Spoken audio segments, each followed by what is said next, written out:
உங்க அப்பா இங்கதான் இருப்பாருன்னு சொன்னாங்க, அதான் தேடிக்கிட்டு இருக்கேன். எங்க உங்க அப்பாவையே காணோம் அப்படின்னு கேட்டாவே ட்ரெண்ட் ஆயிடுது. ஆனா நம்ம முதலமைச்சர் எங்க காணா அப்படின்னு சொல்லி நம்ம மக்கள்லாம் தொலைவனா எம்புட்டு புள்ள ஒரு பலூன் கேட்டா வாங்கி கொடுக்கறதுக்கு வக்கில்ல. அரகுல அரிசி வாங்க காசு இல்லாம அத்தை அல்லாடி நிக்க ஆட்டக்காரருக்கு 500 ரூபாயா?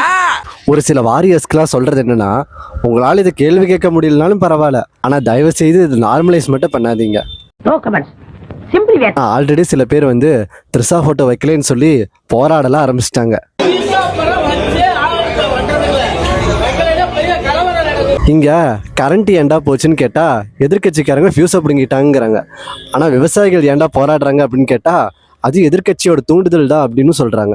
ஆனா அதெல்லாம் விட்டுட்டு நம்ம அண்ணன் வந்து கவர்மெண்ட்டுக்கு எதிராக குரல் கொடுத்தாங்கன்னா அவங்களை அரெஸ்ட் பண்றதுக்காக 12:45 போய் வீட்டுல நிக்கிறாங்க. டிவிக்கே ஒரு தூய சக்தி. இதெல்லாம் பார்த்துட்டு மக்கள் இதுதான் மாற்றமா அப்படின்னு சொல்லி கேட்க ஆரம்பிச்சிட்டாங்க. What bro, it's very wrong bro.